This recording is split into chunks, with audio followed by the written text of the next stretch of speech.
1947 August 15 ఉదయం 12 గంటలకు ఒక కొత్త సూర్యోదయం మన దేశం కోసం వెలిగింది. దాస్య బంధనాల నుండి స్వేచ్ఛ, కలల నుండి నిజం, ఇది స్వతంత్రం. మహాత్మా గాంధీ గారి అహింసతో, సుభాష్ చంద్రబోస్ గారి ధైర్యంతో, భగత్ సింగ్ గారి త్యాగంతో, అల్లూరి సీతారామరాజు గారి పోరాటంతో, ఇంకా ఇలా చాలా మంది స్వతంత్ర సమరయోధుల వల్ల మనకు స్వేచ్ఛ లభించింది. స్వతంత్రం తర్వాత మన దేశం ఎన్నో సవాళ్ళను ఎదుర్కొంది. పేదరికం, నిరుద్యోగం, వెనుకబాటు.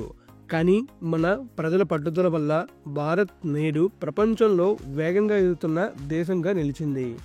రహదారులు, రైల్వేలు, పోర్టులు, విమానాశ్రయాలు ఇవి దేశ ఆర్థిక ప్రగతికి పునాది. ఒక మంచి రహదారి రైతు పంటను మార్కెట్కి, పర్యాటకుల్ని గమ్యస్థానానికి, విద్యార్థిని పాఠశాలకు చేరుస్తుంది. ఇటీవల సంవత్సరాల్లో భారత్లో హైవే విప్లవం జరిగింది. భారత్మాల ప్రాజెక్ట్ ద్వారా 83,000 కిలోమీటర్ల రహదారుల అభివృద్ధి జరుగుతుంది. 2014లో జాతీయ రహదారుల పొడవు 91 కిలోమీటర్లు అయితే నేడు అది 145,000 కిలోమీటర్ల పైగా ఉంది. ముఖ్య ప్రాజెక్టులు నేషనల్ హైవే 44 కాశ్మీర్ నుండి కన్యాకుమారి వరకు, ఢిల్లీ ముంబై ఎక్స్ప్రెస్ వే ప్రయాణ సమయం దాదాపుగా 24 గంటల నుంచి 12 గంటలు తగ్గించింది.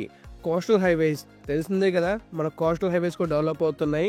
మన ఆంధ్రాలో చూసుకున్నట్లయితే బెంగళూరు విజయవాడ, నాగ్పూర్ ముంబై, ఖమ్మం దేవరాపల్లి, వైజాగ్ రాయ్పూర్, సూరత్ చెన్నై ఈ హైవేస్ అన్ని కూడా మన ఆంధ్రాలో డెవలప్ అవుతున్నాయి. వీటితో పాటు చాలా హైవేస్ కూడా డెవలప్ అవుతున్నాయి. మీకు తెలిసినవి కామెంట్ చేయండి. ఒక కొత్త హైవే కొత్త అవకాశాలకు తలుపులు తెరుస్తుంది.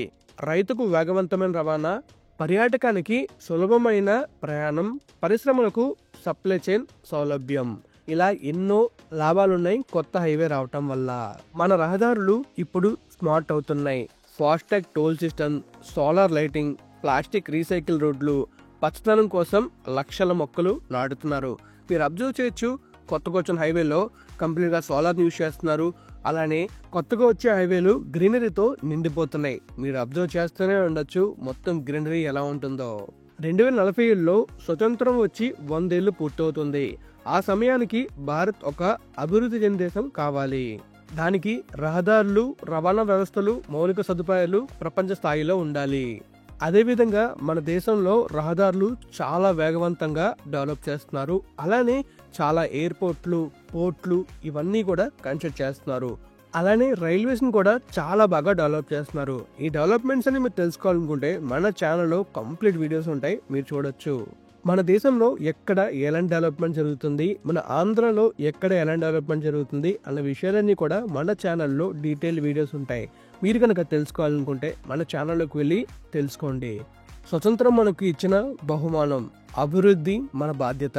మన రహదారులు కేవలం మార్గాలు కాదు, అవి మన భవిష్యత్తుకు వారధులు. మనమంతా మన దేశం బాగోగు కోసం కలిసి కృషి చేసినప్పుడే మన దేశం అభివృద్ధి చెందుతుంది. మన దేశం అభివృద్ధి చెందుతుంది అని చెప్పడానికి నా వంతు కృషి నేను చేస్తున్నాను. మరి మీరేం చేస్తున్నారో కామెంట్ చేయండి. మన గ్రామం, మన మండలం, మన జిల్లా, మన రాష్ట్రం, మన దేశం అభివృద్ధి చెందాలని కోరుకుంటూ ఈ వీడియోని ఇక్కడితో ఎండ్ చేస్తున్నాను. జై హింద్, జై భారత్.